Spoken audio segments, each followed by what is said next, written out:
Γεια σας παιδιά! Λοιπόν, έχω πάρει Starbucks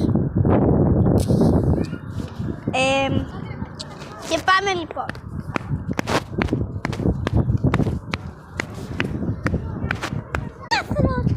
Πράσινο, εδώ κάτι νερά, πολύ ωραίο. Πάμε τώρα στο πάρκι. Ναι, πάμε.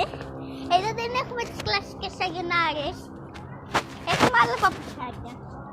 Γιατί είχα εξετάσει στο πιάνο.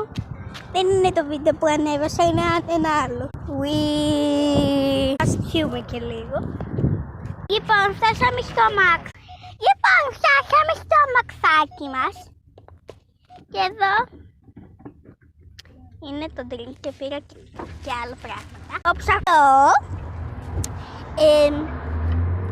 είναι πάρα πολύ μεγάλο. Χαλιλούια, χαλιλούια. Και μετά κάτι άλλο που πήρα είναι αυτό. Το είχα ανοίξει αλλά δεν ξέρω γιατί είναι κλειστό. Πάμε λίγο να κάνουμε unboxing. Λοιπόν, περιμένετε λίγο. Πώς ανοίγει αυτό? Εντάξει. Και μετά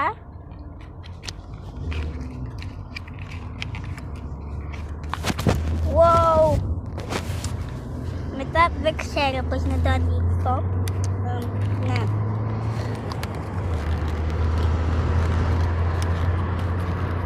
Θα τα σπάσω όλα. Σπάς τα όλα. Το άνοιξα. Και πήρα και αυτό.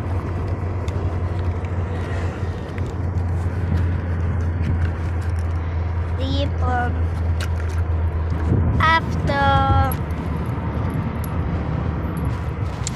Λοιπόν, ευχαριστούμε πάρα πολύ τα Starbucks.